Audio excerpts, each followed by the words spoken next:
Bueno, pues vamos a iniciar la conferencia del día de hoy. Un saludo a todos los deportistas, representantes de México. Hoy inician las Olimpiadas en Tokio y les deseamos a nuestros representantes en esta jornada, en estas Olimpiadas, que les vaya muy bien. Estamos con ellos. México y su pueblo respalda a nuestros deportistas. Ánimo, ánimo, y nos va a ir bien. No hay tema que plantear, de modo que para ir avanzando por todo lo que tenemos pendiente, abrimos para preguntas y respuestas. Los dos ustedes y luego los dos detrás. Y luego nos vamos con cuatro, los dos y los tres. Buenos días, presidente. Judith Sánchez Reyes, de Imagen del Golfo de Veracruz. Preguntarle sobre estas acciones de seguridad que se han implementado a lo largo de la construcción de la obra del corredor interoceánico. Preguntar si ya se pudieron detectar a estos grupos criminales que extorsionaban a estas empresas y si ya hubo detenidos y qué otros delitos, además de la extorsión, se han podido identificar justamente en esa zona del sureste. Bueno, ya está actuando la Secretaría de Marina. Es la encargada de garantizar la seguridad en todo el istmo. Ya tienen presencia, están coordinados con la Guardia Nacional y tengo el informe que ya se restablecieron las actividades. No permitían que se trabajara en ciertos tramos, sobre todo en lo que corresponde al estado de Veracruz, y habían extorsiones y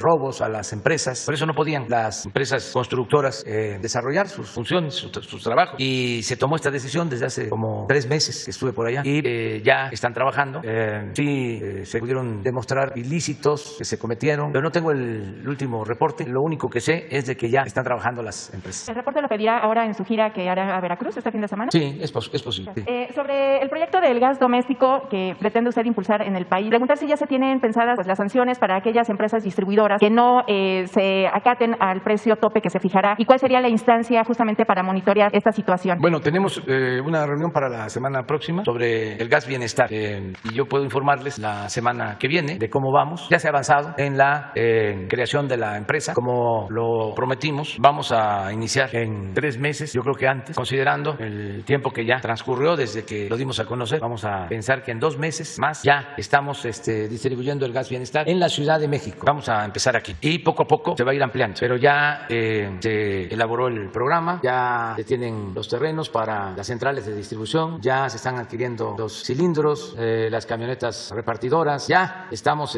avanzando. Esto está a cargo de Pemex, es una empresa filial a Pemex y en especial lo está viendo el director de Pemex, Octavio Romero. Y vamos a tener una reunión la semana próxima para evaluar cómo vamos, decirle a la gente que va avanzando. Desde luego comenzamos aquí porque es donde se presentó un mayor descontrol en cuanto a incrementos en el precio del gas y por eso se decide iniciar aquí en la Ciudad de México. Va a comprender la ciudad y una parte también de lo que es el Estado de México, que no deja de ser la Ciudad de México, aunque se trate de municipios del Estado de México. La cobertura a nivel nacional, ¿para cuándo sería? Proyectando todo, viendo cómo cubrir todo el país, sobre todo las grandes ciudades. Estamos en eso. Bien, y nada más, presidente, al parecer ya lo que es el nombre de gas bienestar y gas del bienestar ya está registrado ante el INPI. Ante esta situación, ¿están pensando ponerle otro nombre? A mí no me han informado sobre eso. A mí me dijeron que ya habían registrado Pemex, lo de gas bienestar. Incluso habían 2 o 3 posibilidades. Gas para el bienestar o gas con bienestar. Bueno, es que al parecer ya hay una empresa. Ok, pero es que hay una empresa en el occidente del país. Yo me enteré de eso, pero no me comentó nada. El director Entonces ya quedó Pemex registrado. Sí, ya incluso me presentó hasta el diseño. El logotipo. Sí. Bien. Y por último, presidente, tomando en cuenta de las fuertes lluvias que se han estado presentando a lo largo del país, ¿el gobierno federal ha pensado tener un acercamiento para planear algún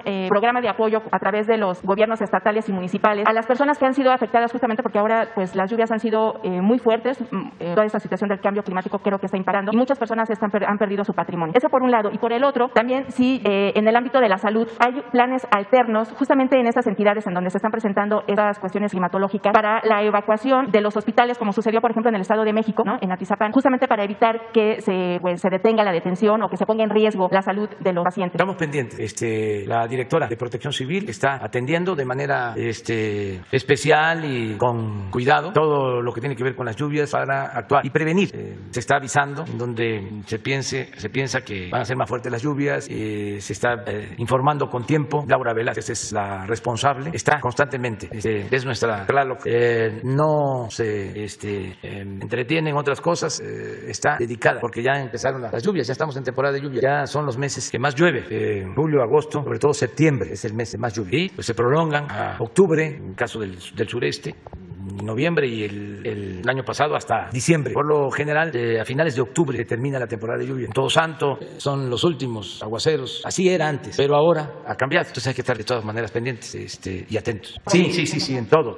Y la verdad que se cuenta siempre con el apoyo de las Fuerzas Armadas. Ellos están también atentos para de inmediato aplicar el plan de N3, el plan Marina, los dos planes. Y diario estamos recibiendo información sobre el estado del tiempo y las lluvias. En la reunión de seguridad, un día les voy a invitar a un grupo, no pueden estar más de 3, 5, ¿no? Pero que conozcan cómo es el formato, la agenda diaria de la reunión de seguridad, de 6 a 7. A ver si se ponen de acuerdo con Jesús para que vean cómo se recibe el parte de lo que sucede en el país. Primero lo que tiene que ver con la seguridad, luego pues se ven los asuntos más delicados de las últimas 24 horas, se analiza también lo que va a acontecer, lo que se tiene información va a suceder en todo el país. Luego hay una sección de protección civil donde se informa qué sucedió, en dónde hubieron inundaciones, derrumbes, riesgos de todo tipo, incendios. Se dedica un tiempo también a las tomas clandestinas o el huachicol. Desde luego salud diario, es un reporte cómo está la pandemia y otros temas. Entonces ya cuando estoy aquí con ustedes es que traigo ya toda la información, ya se tomaron decisiones, lo que tenemos que hacer. Por cierto, el lunes próximo la reunión del gabinete y la conferencia se va a llevar a cabo en Veracruz. Puerto. Vamos a estar allá porque estamos recorriendo el país para no hacer la reunión de seguridad solo aquí en Palacio Nacional y no en los estados, porque sí ayuda mucho el poder evaluar en un estado cómo vamos. Buenos días, presidente. Hans Salazar, de Noticiero en Redes. El primer tema que le quiero plantear, ya lo he venido a mencionar en otras ocasiones, un par de ocasiones por lo menos, es a propósito del outsourcing, que usted ya ha mencionado que está de acuerdo también en una prórroga de un mes, porque ya se están haciendo los ajustes correspondientes a las empresas. Quisiera preguntarle en torno al gobierno, que también usted ha dicho que se va a poner el ejemplo desde aquí. Concretamente el caso, por ejemplo, de la prepa en línea, este sistema de pues a distancia que ha ido creciendo. Es un sistema que pues tiene miles y miles de estudiantes que pueden acceder a la media superior a través de esto. Sin embargo, el propio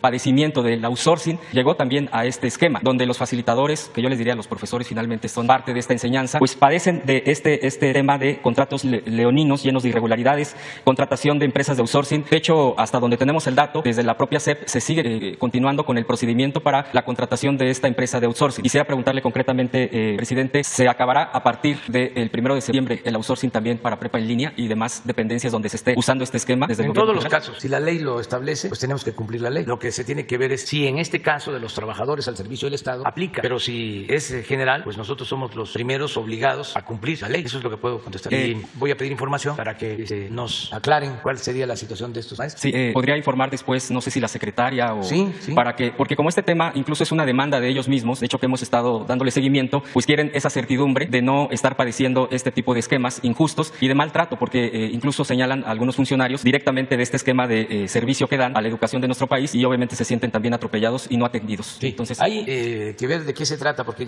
tenemos un programa de regularización, de basificación. Desde que estamos en el gobierno se han regularizado, se han basificado a 400,000 trabajadores de la educación, 400,000. Y estamos haciendo, y es un compromiso que tenemos, lo mismo con trabajadores de la salud. Se interrumpió este proceso de regularización por la pandemia, porque encontramos alrededor de 80,000 trabajadores de la salud contratados por tiempos determinados como eventuales, como le llaman por contrato, y es un planteamiento que se les basifique. Hicimos ese compromiso en el caso de los 80,000. Viene la pandemia y tuvimos que contratar 70,000 trabajadores de la salud, médicos, especialistas, enfermeras y muchos otros trabajadores de la salud, camilleros y todo lo que se necesitaban para levantar los hospitales y darle atención médica a la gente, que nadie se quedara sin una cama, sin ser atendido. Logramos ese propósito, pero se tuvo que contratar a trabajadores. Ahora que fui a Guerrero, en Chilapa, me pidieron los trabajadores que fueron contratados con este propósito, que trabajaban en un hospital de atención a COVID a cargo de la Secretaría de la Defensa. Como había bajado la intensidad del contagio, pues ya se había terminado y estábamos esperando reacomodarlos en el sistema de salud. Entonces me plantearon eso. Pero ahora, como se han incrementado los contagios, vamos de nuevo, en el caso de Guerrero, en el caso de ese hospital particular de Chilapa, vamos a mantener a los trabajadores, vamos a mantener el hospital para que no falten las camas. No es lo mismo que la primera, que la segunda ola de contagios, pero tenemos que estar dando atención. Ahora tenemos 70% menos de hospitalización, 70% menos de lo que se llegó a tener en los momentos más críticos. De todas formas, como hay estos pequeños rebrotes en distintas partes, vamos a mantener hospitales COVID. Entonces estamos esperando pasar de una situación de emergencia a la normalidad, pero esto también en educación, de salud y educación, porque pues se suspendieron las clases presenciales, entonces se mantuvieron las clases a distancia, y en el caso de la salud pues todo fue COVID, y ahora poco a poco los hospitales ya están atendiendo otras causas de enfermedad. Entonces estamos en eso, pero sí, el outsourcing se termina de conformidad con la ley, y solo aclarar qué pasa en el caso de los servidores públicos. Claro, en este caso concreto, para concluir este primer tema, presidente, ¿usted ve viable en un momento dado, dependiendo de la información que le pueda entregar la Secretaría Secretaría de Educación, Sí. la maestra, ¿usted ve viable que pudieran incluso llegar a entrar en el esquema hasta de basificación? Porque la educación a distancia se ha vuelto una prioridad también. Lo estamos haciendo poco a poco. Por ejemplo, en el caso de la salud, lo tengo muy claro. Ahí vamos a empezar. Es un proceso. Mi compromiso es clasificarlos durante el sexenio. Eso es lo que les he dicho. Y vamos a empezar con los de más antigüedad. Nada de que yo estoy palanca porque estoy muy cerca de los dirigentes sindicales. No, es de acuerdo a la antigüedad. Ahí empezamos. Si tienen más tiempo trabajando por contrato, ahí vamos a comenzar. Así lo estamos haciendo. Entonces, yo sí tengo ese compromiso y deseo que pues, los trabajadores tengan sus bases para que tengan sus prestaciones laborales que por ley, que por justicia les corresponde. Ok, gracias, presidente. Pues, en el mismo sentido de la educación, hay bastantes reclamos, bastantes quejas respecto a la unidad del sistema para la carrera de las maestras y los maestros. Este sistema, USICAM, bueno, es la abreviación y es más conocido de esta manera, es un esquema que ha tenido conflicto porque el propio esquema que están usando es el mismo de la reforma educativa que así fue mencionado por el gobierno anterior de Peña Nieto. Ha habido fallas, ha habido problemas para que los profesores, los maestros puedan aprovechar esta unidad para lo que es, para esta promoción, para este crecimiento, este desarrollo. Sin embargo, esa es la queja, que sigue siendo el mismo esquema que la reforma mencionada y que aquí en este gobierno, bueno, pues ha habido acciones para echar abajo esto, la propia basificación, el propio acceso. Yo le preguntaría, presidente, al respecto, ¿habrá cambios profundos en este sistema? Porque pues sigue habiendo este beneficio para algunos cuantos. No ha habido, por ejemplo, en el registro de la plataforma, no han podido ni concluir y ya los dejan fuera. Se ha vuelto muy caótico este tema. Disculpe, la secretaria le ha comentado algo al respecto. ¿Qué solución le daría a este problema? Pues lo está atendiendo seguramente la maestra Delfina y va a escuchar lo que estás ahora planteando. El propósito es atender bien a los maestros, no maltratarlos, no verlos con malos ojos, no ningunearlos. Para nosotros las maestras y los maestros son fundamentales. Solo con ellos se puede llevar a cabo la transformación educativa. Un error de origen de la llamada reforma educativa era que no tomaba en cuenta a los maestros. Imagínense una reforma educativa sin los maestros, que son los que imparten la educación, la enseñanza en las aulas. ¿Cómo hacer realidad una reforma educativa sin los maestros, sin las maestras? Era un absurdo, entre otras cosas. Entonces tenemos que llegar a acuerdos siempre y los ha habido y hay un ambiente distinto, pero hay inercias en todo el gobierno, no solo es la Secretaría de Educación. Yo creo que no nos equivocamos cuando dijimos que habíamos encontrado o nos habían heredado, nos habían dejado un elefante echado, reumático, mañoso, corrupto, con todo el respeto a los elefantes, y que había que pararlo y que empezar a caminar y empujarlo entre todos. Pues así es, porque el gobierno no estaba preparado para servir. La función básica del gobierno durante el periodo neoliberal era la de facilitar el saqueo, eran los negocios, los business, los contratos. El gobierno estaba tomado, estaba secuestrado, estaba al servicio de rufianes. Entonces, esa reconversión pues lleva tiempo. El que ahora el gobierno tenga como propósito fundamental servir al pueblo, que esa es su razón de ser, no estar atendiendo pues demandas de grupos de intereses creados o de influyentes para hacer negocios y medrar al amparo del poder público o con el presupuesto público. Entonces, sí es toda una transformación, una revolución que tiene que ver con lo administrativo y tiene que ver también con un cambio de mentalidad. Entonces, todos tenemos que ayudar. Imagínense cuántos aparatos existían, aparatos burocráticos, improductivos, innecesarios, solo porque era una forma de tener contenta a cierta gente, ciertos grupos, y además una gran manipulación porque si el gobierno estaba ensimismado, si eran nada más oficios de una oficina a otra, pues entonces no actuaba en lo que debía de hacer, el ayudar a la gente, que el presupuesto le llegara al pueblo y sobre todo vigilar que no se robaran el presupuesto. Los tenían entretenidos con los oficios y para ello no tiene inconveniente. Le pido, por favor, considere si la norma 25/31 nos permite dar respuesta al oficio que envía la Secretaría tal, de fecha tal, en espera de su amable, pues atentamente se iba el oficio y a la semana, a los 15 días se regrababa la contestación y ahí se elevaban. Entonces es como todo esto que hemos hablado de las nuevas políticas públicas que fueron creando de manera muy perversa y con bastante eficacia para voltear a ver cambio climático. Voltea a ver el cambio climático, es gravísimo, para que no veas que te están saqueando. Voltea a ver otras cosas. Y hablaba yo de cambio climático y quienes promueven esto están ahora autorizando que aumente la extracción de petróleo, pero al mismo tiempo en el discurso de manera demagógica preocupados por el cambio climático. Y resulta que así nos saquearon en los últimos 40 años y nadie dijo nos están robando, nadie gritó porque nos tenían volteando a ver para otro lado, cada quien con su causa. Fraccionaron distintas causas para que cada quien se ocupara de una causa y lo que tiene que ver con el grave problema de la desigualdad que se origina por la corrupción pasó a segundo plano o no se le dio la importancia. Entonces es un poco lo que sucedía con la administración en los gobiernos. Presidente, en este sentido, ya para concluir este tema que le vengo a exponer de educación, tanto de esta unidad y sistema de la SEP como de prepa en línea, porque han metido precisamente documentos y bueno, no hay una respuesta, ¿podrían ser recibidos por la Secretaría de Educación Pública? Sí, desde luego que sí. Que se vea a través de... Sí, okay. Y que si tienen razón, si hay justicia, van a ser atendidos. Sí, que le presenten las pruebas obviamente correspondientes en este punto concreto de la unidad y de la prepa en línea. Por último, presidente, preguntarle, uno de los personajes también muy señalados de sexenios anteriores, particularmente el de Calderón, fue la señora Isabel Miranda de Wallace, señalada ahora hasta de criminal. ¿Por qué? De acuerdo a información que se ha estado publicando, la Fiscalía General ha abierto ya carpetas en contra de esta señora por tortura y falsedad de documentos. Desafortunadamente, también por este tipo de actitudes señaladas de criminales, porque pues era cómplice del propio Felipe Calderón, en ese entonces presidente, de Cárdenas Palomino, de García Luna, por supuesto, pues que era el que encabezaba esta secretaría, y ya hemos visto pues todo lo que ha estado saliendo y lo que quizás saldrá más. Isabel Miranda de Wallace sigue siendo un pendiente, me parece, en el tema de que no siga habiendo impunidad. Bueno, hay muchos casos, pero emblemáticos. Ella forma parte de este grupo, que incluso se le daba acceso, hay señalamientos contra ella, que se le daba acceso por parte de estos jefes policíacos para la tortura en las propias cárceles de nuestro país. En fin, atrocidades que llegan a gente, de acuerdo a la propia ONU, aquí también se lo había venido a exponer. Por ejemplo, está detenida Brenda Quevedo, y que actualmente sigue presa y sigue este interminable camino, como el tema de Israel Vallarta, como el tema de Pablo Green, en fin, con tantas injusticias. Preguntarle, ¿usted tiene información al respecto contra esta señora en mesas de seguridad, en algunas reuniones, sobre qué se está llevando a cabo, que si se hay avances, si su gobierno está aportando pruebas o algo al respecto, y sobre la liberación de Brenda Quevedo, presidente, si tiene información concreta al respecto? Quien maneja todo esto es la Secretaría de Gobernación, la licenciada Olga Sánchez Cordero y Alejandro Encinas. Ellos son los que me ayudan a atender todas estas peticiones, solicitudes, denuncias, y ellos pueden informar sobre esto que estás tú preguntando. Les vamos a pedir que ellos nos informen. Nosotros sí queremos que si hay personas en la cárcel, que las hay, y han sido pues injustamente encarcelados, están aprehendidos y son inocentes o fueron víctimas de tortura, nosotros queremos que todos ellos salgan. Y la licenciada Sánchez Cordero está haciendo esos trámites, más que son también tardados.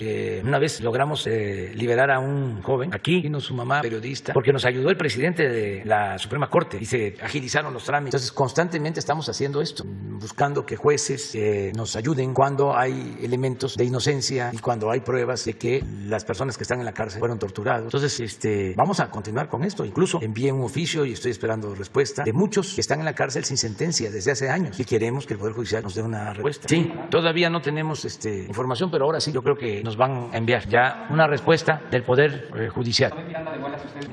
No tengo yo información especial. Sí, ¿es sobre el mismo tema? A ver, ¿sí? Bueno, pues Isabel Miranda de Wallace no solamente es una persona que ha propiciado las torturas, que ha entrado a los reclusorios, sino que además, a través de su fundación Alto al Secuestro, compra periodistas, como es el caso de Ciro Gómez Leiva, para que contradiga las estadísticas del gobierno y diga que el secuestro va en aumento. Recientemente, la señora Wallace, en una conferencia de prensa, confesó haber intervenido la conversación entre Netzaí Sandoval, que es el presidente del Instituto de la Defensoría Pública Federal, y un juez. Es decir, que la señora utiliza equipos de estilo Pegasus, dado que esta conversación fue realizada en horas fuera de trabajo. Si la señora no tuviera este equipo especial o no tuviera comprado al juez, pues no hubiera sido posible. Recientemente, Guadalupe Lizárraga, que es parte de este comité, de estas personas protegidas por su actividad profesional, celebró una audiencia porque con varias de las víctimas, como George Curi Layún, había solicitado y emprendido un camino de 2 años de denuncia en contra de la señora Isabel Miranda de Wallace, debido a esta falsificación de pruebas, de torturas y otros elementos. Terminando la audiencia, que se celebró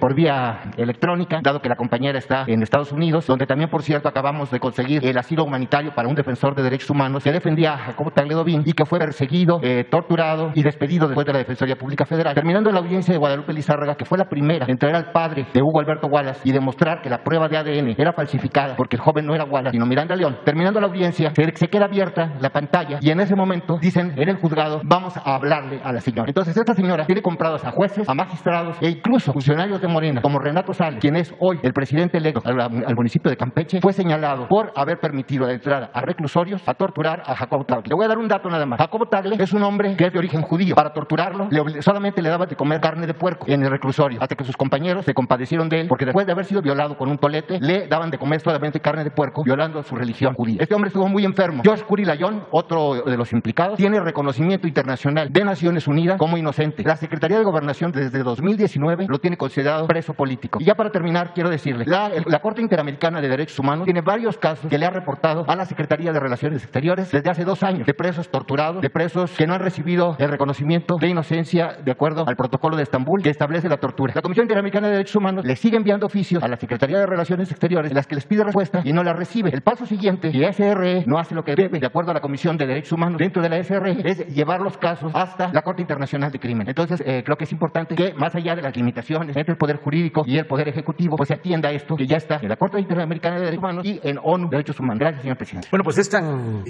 contundente lo que están planteando, tan fuerte sobre derechos humanos, que le voy a pedir a la licenciada Olga Sánchez y a Alejandra Encinas que vengan aquí la semana que viene para tratar estos asuntos y que no nos vengan a informar, sino que ya vengan a decirnos qué se está haciendo y qué más se va a hacer para atender estas demandas de justicia, si les parece. Perdón, faltan ustedes dos. Bueno, ya está la compañera. Ustedes dos, favor. Buenos días, presidente. Nancy Flores, de la revista Contralínea. Recientemente en Contralínea publicamos unos expedientes a los que tuvimos acceso que fueron hechos por agentes del CISEN. Cada semana hacían informes e incluían audios. Y este expediente al que tuvimos acceso es sobre el espionaje que realizaron en su contra, presidente. Hay cientos de audios, hay además, porque ellos hacían un espionaje totalmente invasivo y violatorio de derechos humanos, hay un seguimiento incluso a las afueras de su domicilio. Se reporta eso por parte de los agentes del CISEN, a las afueras de la casa de campaña, a las afueras incluso de las oficinas del partido Morena. Y se reportan no solamente llamadas telefónicas, o sea, los audios pues son de toda la conversación que usted sostenía con su primer círculo político, pero también con todos sus familiares. Además, están copias de los mensajes SMS y WhatsApp e incluso hay un seguimiento a todos los correos electrónicos que usted enviaba. Todo esto se va replicando, es decir, hay lo que ellos llamaban una red de comunicación, que usted aparece en el centro, está su número telefónico fijo, su número telefónico celular, y de ahí todos los contactos que usted tenía los iban pinchando. Es decir, es un espionaje masivo el que se hacía. La pregunta, presidente, porque además tenemos audios después de que usted ya había ganado la elección presidencial, es decir, tenemos audios de septiembre de 2018. No concluyeron estas labores de espionaje cuando usted ya era presidente electo, sino que siguieron. La pregunta, presidente, es si usted tuvo acceso a esos expedientes una vez que asumió la presidencia de la República, si algún agente del CISEN se acercó a usted para comentarle pues todo este espionaje masivo que hubo, que es impresionante, o sea, hasta las llamadas más triviales se reportan en estos informes semanales, pero por supuesto también las que tenían un contenido político. Y además hay un seguimiento puntual a todo su círculo político. Tenemos llamadas de Jade Kolpolemsky, que en ese momento era presidenta del partido Morena. Tenemos audios, todos estos grabados ilegalmente, por supuesto. Tenemos audios de su familia, sus hijos, etcétera, etcétera. Entonces, si algún agente del CISEN se acercó a usted para exponerle todo esto, si usted tuvo acceso a estos expedientes, a estos audios, o si por el contrario los desaparecieron una vez que ya iban a entregar el gobierno de México a usted. Bueno, pues yo no conocí de estos expedientes. El único expediente que me interesaba era el que tenían en el CISEN sobre mi tiempo de opositor inicial, y me lo entregaron del archivo de la Nación. Ese expediente sí lo tengo. De ahí viene la cara esta de Nazararo, varios informes de Nazararo, pero desde el tiempo que estuve en Nacajuca, más de 40 años, y en eso. Reciente no me entregaron nada y tampoco quise saber, esa es la verdad. Imagino pues de que nos siguieron siempre, nos espiaron siempre, en la casa, por los teléfonos, a toda la familia, a todo el círculo cercano. Pues es una práctica de gobiernos autoritarios. Nosotros padecimos. Por eso desapareció el CISEN. Fue de las primeras cosas que planteé, y que no íbamos a espiar a nadie. Y al principio pues no se entienden del porqué de estas medidas, pero pues ahora ya pues se sabe que pues esto era una práctica perversa que no solo se aplicaba a nosotros, sino a muchos más periodistas, otros políticos. Se espiaban entre ellos mismos, y no solo en México, sino a nivel mundial. Es muy lamentable que esto sucediera. Yo ordené la desaparición del CISEN, como también desapareció, nada más que como que pasó de noche, pero para los jóvenes que sepan que se desapareció el Estado Mayor Presidencial después de décadas, no solo porque era un aparato costosísimo de miles de millones de pesos. Supuestamente cuidaban al presidente 8,000 elementos del Estado Mayor, pero no fue solo por eso, fue porque hubieron tiempos en que utilizaron al Estado Mayor para reprimir al pueblo. El Estado Mayor participó en la represión estudiantil del 68 y en otros casos muy lamentables. Entonces, por convicción, cuando llegamos a la presidencia, desaparece el Estado Mayor. O sea, fue porque costaba mucho mantener ese aparato faraónico, y porque el que lucha por la justicia no tiene nada que temer, pero también es un acto de justicia histórica por lo que hicieron en otros tiempos, por órdenes de los presidentes. Entonces, que nunca más se repita eso, nunca más la represión, nunca más la tortura, nunca más masacres, nunca más ordenar quitarle la vida a nadie, nunca más el mátalos en caliente, nunca más la guerra, defender los derechos humanos, proteger a todos, no querer resolver los problemas con el uso de la fuerza, con medidas coercitivas. No se puede, siempre lo he dicho, enfrentar la violencia con la violencia. El mal hay que enfrentarlo haciendo el bien, y es posible vivir con tranquilidad, en paz, sin el uso de la fuerza. Por eso es un cambio lo que se está llevando a la práctica. No es fácil. Algunos quisieran, porque son muy autoritarios. Hay quienes todavía piensan que lo que hace falta es mano dura, que lo que hace falta es seguir torturando y actuar sin piedad, y hasta bendicen o sumergen en agua bendita el puñal que van a usar, porque es una mentalidad autoritaria, fascistoide. Eso no, eso ya se terminó. Nosotros somos pacifistas y nosotros le tenemos mucho amor, un profundo amor al ser humano. Entonces, todo eso que padecimos, independientemente de la la investigación que existe en la Fiscalía. Nosotros lo que queremos es la no repetición y la obligación nuestra es no hacer lo mismo.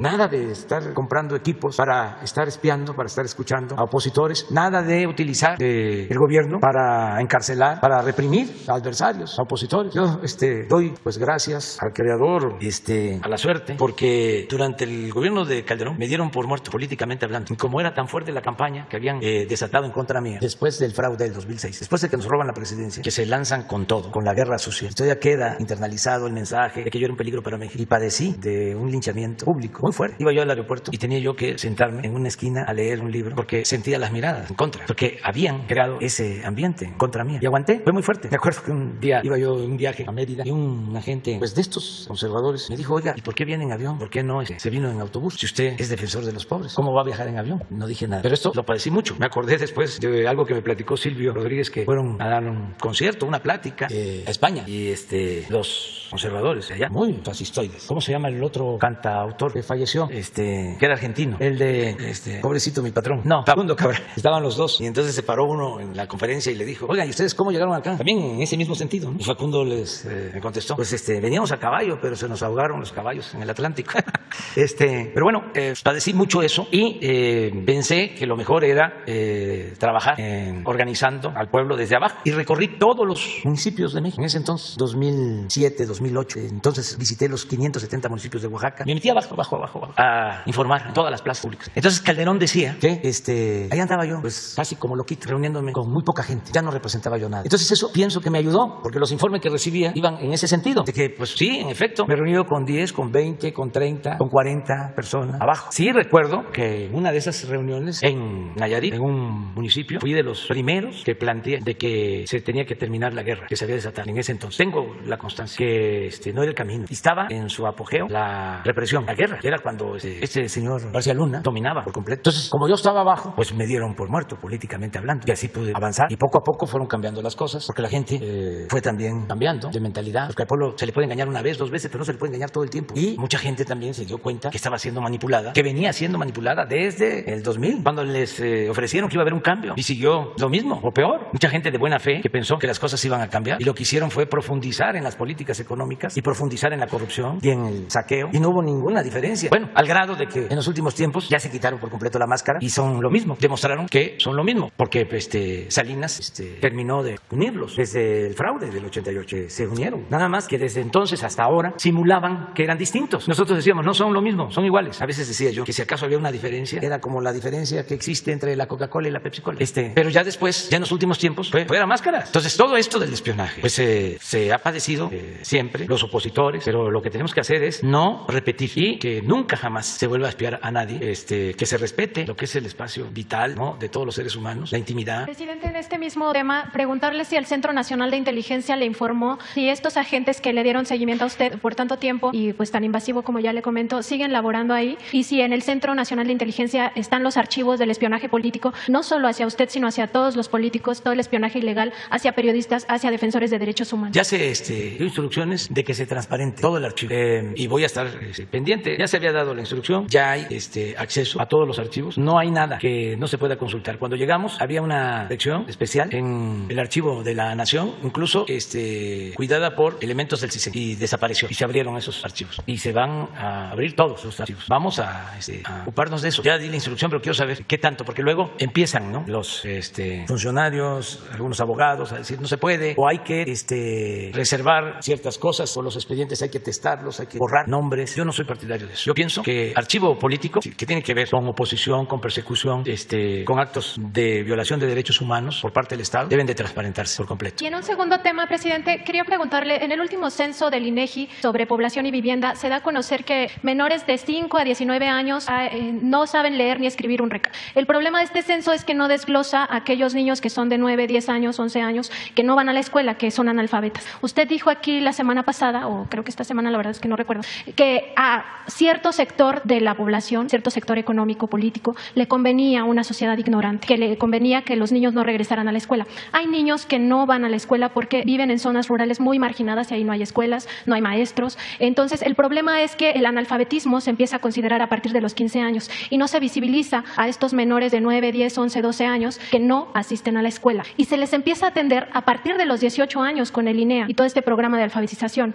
La pregunta, presidente, es si usted no considera necesario primero saber cuántos menores de edad no asisten a la escuela porque no tienen posibilidad de hacerlo y, sobre todo, que se genere una campaña masiva de alfabetización en todo el país que incluya no solo a los menores de edad que nunca han ido a la escuela, sino además que incluya a los adultos. Sí, es muy buena tu pregunta, tu cuestionamiento. Mira, tenemos un programa especial para atender a comunidades pequeñas muy apartadas y ahora acabamos de nombrar al responsable de este programa, Gabriel Cámara, que es un pedagogo de primera, una gente con mucha vocación, con mucha entrega a este propósito. Entonces voy a pedirle que nos presente su plan para que se dé a conocer, que venga aquí para que se sepa lo que estamos haciendo en este tema. Sí, presidente, porque además el número de niños que está en este rango que reporta el INEGI son 3.8 millones, sí. Es decir, es un número muy importante. Sí, pero sí estamos haciendo. Y podría emplearse en esto a los normalistas rurales, ¿no?, que tienen muchos problemas. Sí, y además tenemos el compromiso de que todos los normalistas rurales deben de salir con su plaza y tienen que tener trabajo. Es parte de los cambios que se hicieron cuando se canceló la reforma educativa. El que estudie en una normal pública rural, terminando, tiene que salir con una base, tiene que salir con trabajo.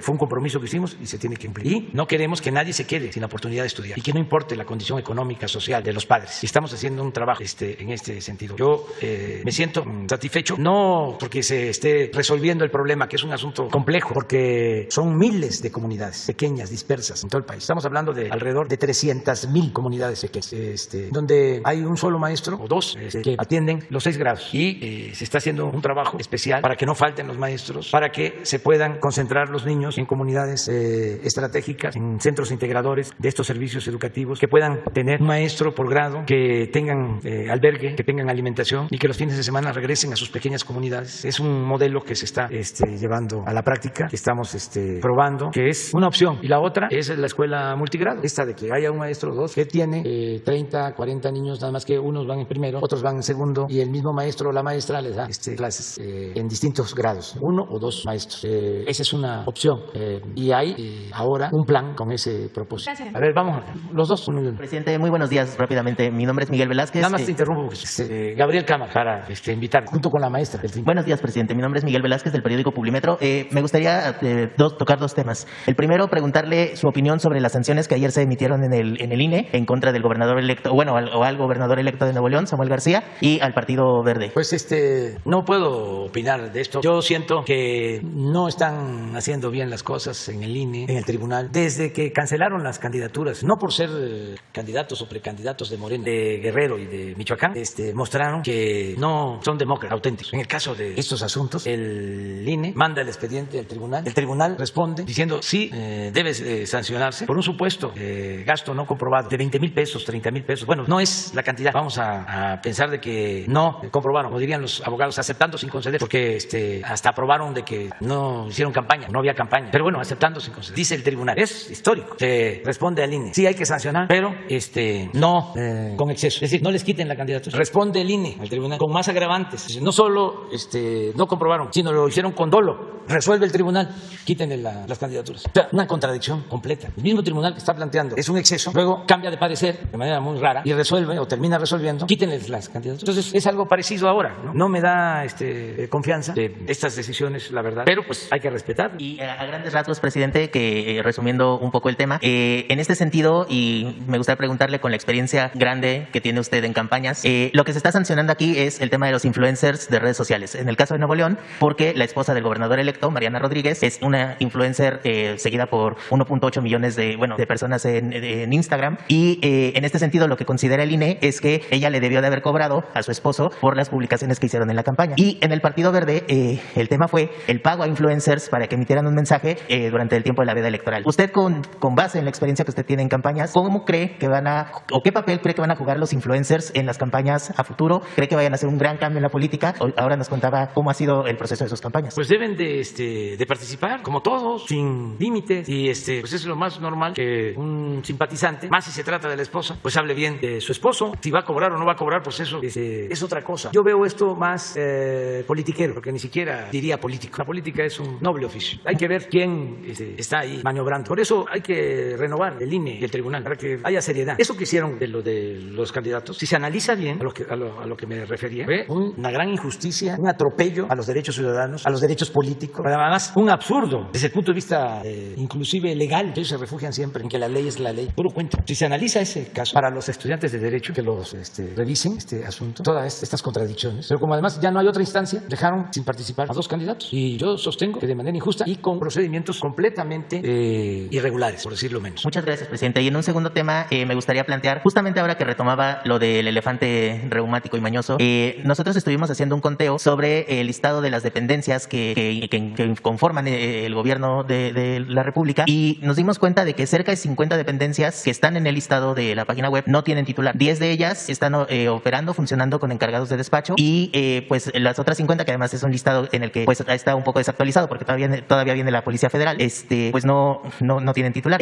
Justamente para mover este elefante, presidente, pues se necesita de que esté rodeado usted de un equipo que le ayude a realizarlo. Uno de los más recientes cargos que nos gustaría saber quién es el titular es, por ejemplo, el gobernador de Palacio Nacional, que el acuerdo que se publicó en el Diario Oficial de la Federación en febrero decía que tenía 60 días para hacer este nombramiento y ya pasaron 3 meses de que venció el plazo, presidente. Entonces me gustaría preguntarle, ¿ya designó a alguien como gobernador de Palacio Nacional? Y los cargos que falten, ¿tiene usted una idea más o menos de cuántos serían y en qué plazo los cumpliría? Pues la verdad es que no queremos ya nombrar a muchos funcionarios, porque se está llevando a cabo una reforma administrativa para comparar, para que no haya duplicidad de funciones. Por ejemplo, hay 4 imprentas en el gobierno, ¿por qué no una? Y así, antes cada secretaría tenía su dirección de comunicación social. Entonces todo eso ya no existe. Puede haber un encargado en una secretaría, pero no una oficina de comunicación social. Todo lo que es comunicación social del gobierno, el director es Jesús Ramírez. Entonces hay áreas donde no se han nombrado titulares por lo mismo, porque estamos en vías de llevar a cabo una reforma administrativa para seguir pues haciendo más eficiente el gobierno, porque no haciéndolo más grandote va a ser mejor. Hay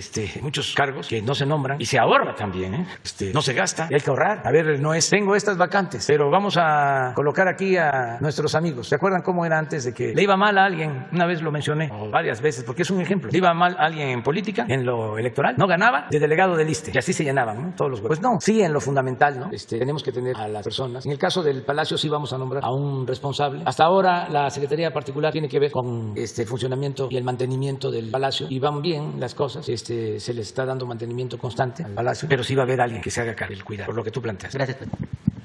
Buenos días, señor presidente. Felipe Fierro de Tiempo.com.mx y Fuente Libre. Para comentar, señor presidente, hay una gran indignación en el centro sur del estado de Chihuahua, en la zona de riego, en la zona de distrito de riego, que usted conoce bien, por la detención ayer del líder Andrés Valles, que fue acusado o está detenido por motín, robo de un vehículo y daños. Hay protestas ya públicas de todos los integrantes de las asociaciones de usuarios de los distritos ahí, que es una zona muy importante. Estamos hablando de 140,000 hectáreas más o menos que se riegan en la cuenca, de líderes políticos, legisladores, alcaldes electos, dirigentes de la entidad privada. Consideran que la detención es una venganza política por la defensa que hizo en el problema del agua que aquí se ha manejado, que en todo caso se trata de una justicia selectiva porque muchísimos participaron en las manifestaciones y en todos los eventos, que la Guardia Nacional pues participó en la muerte de Jessica Silva y que no se sabe cuál es la situación de los responsables. Comentan que algunos inclusive ya están libres. Esto no tengo ningún elemento para decir que están o no. Hay otros temas importantes, si me permiten también sobre este asunto, en este caso y en esta primera parte, que nos diera su opinión, qué sabe usted al respecto, si lo trataron la mesa de seguridad o no y qué opina. Pues se trató hoy sobre la detención de este dirigente. Él participó en estos actos y hubo violencia y hay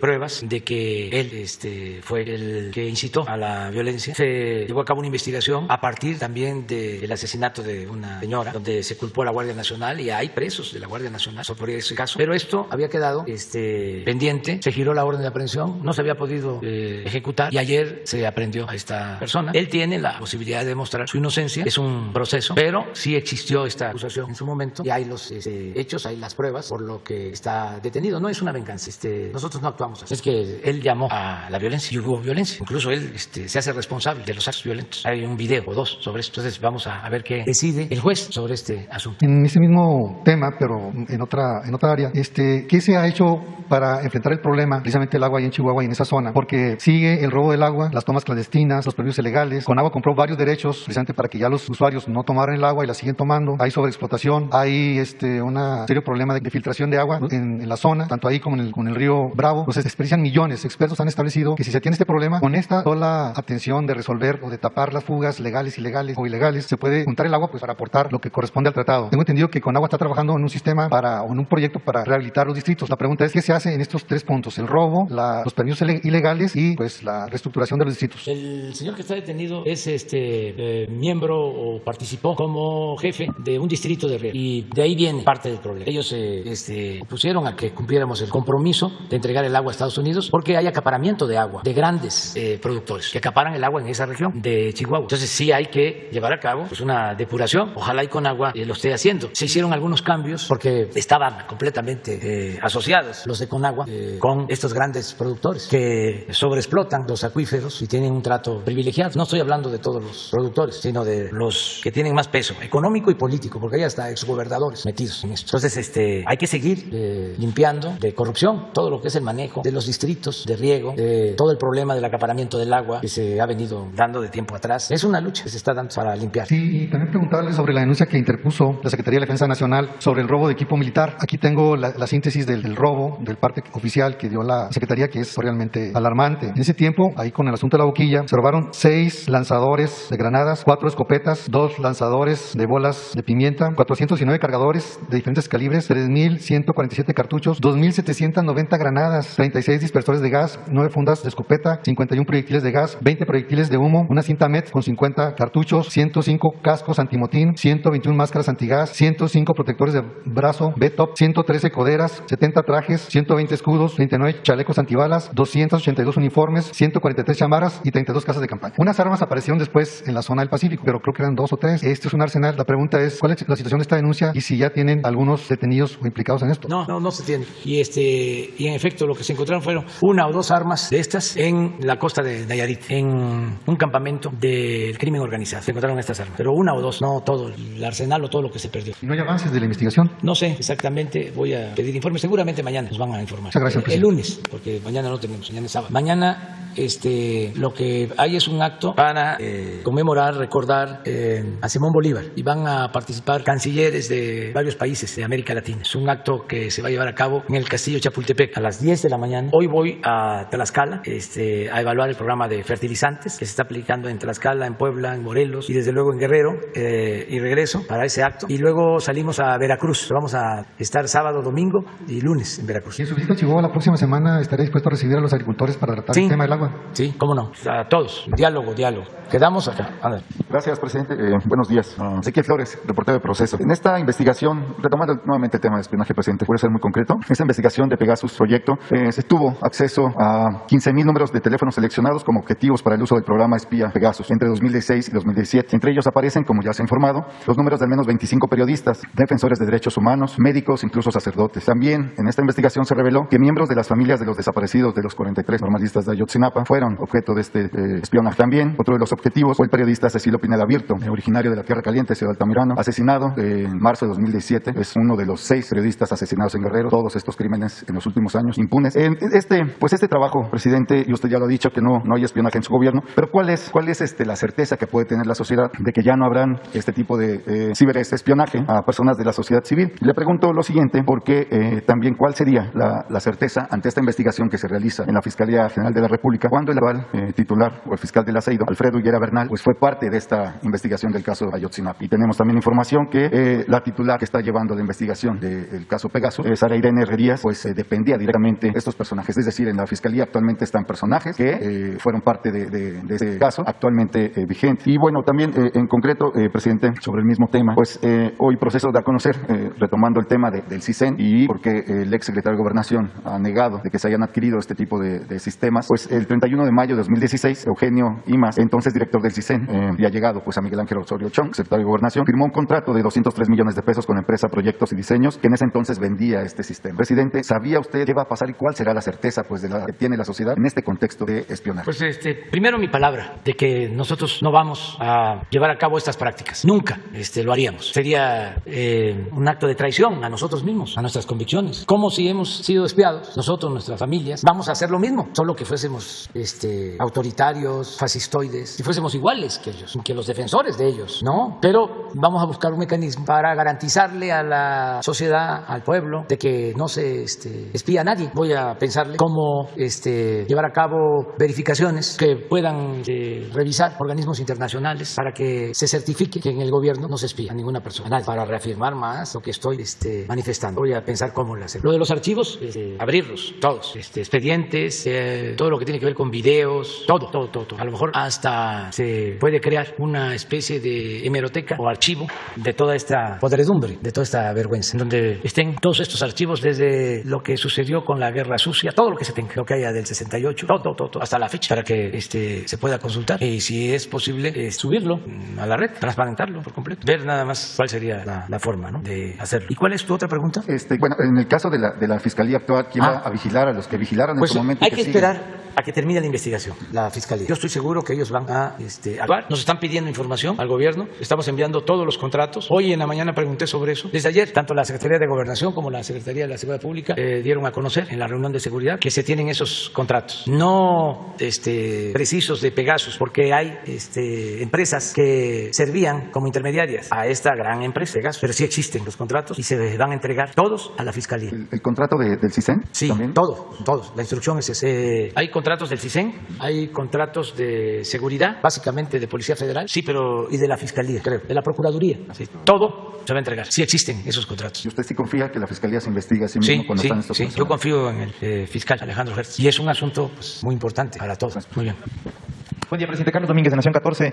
El día de ayer fue asesinado, presidente, en un ataque armado el periodista Ricardo López en Guaymas, Sonora. Este se suma al lamentable también asesinato de otro periodista 3 días antes en Morelia, Michoacán, Abraham Mendoza. La violencia contra la prensa, presidente, pues no cesa. Van 45 en lo que va de su gobierno.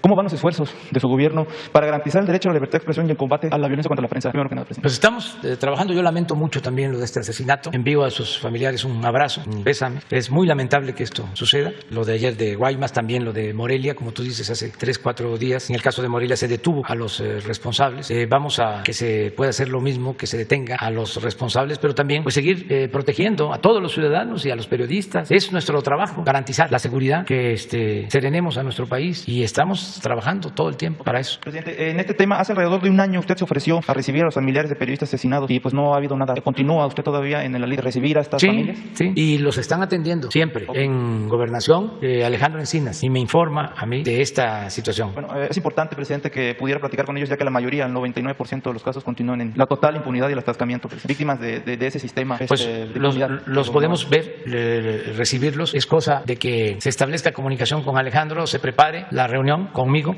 y yo hablo con ellos. Bueno, hubo un intento hace un año cuando usted accedió, pero congeló completamente el tema, presidente, ahí en Gobernación, precisamente. Podemos verlo ahora. Okay. Cambiando de tema, sobre Mexicana de Aviación, presidente, el día 31 de mayo de este año le pregunté si estaría usted en la disposición de recibir personalmente los representantes legales y trabajadores jubilados de esta aerolínea extinta, quienes desean exponerle un proyecto de rescate de la misma. Si recuerda, le traje el proyecto.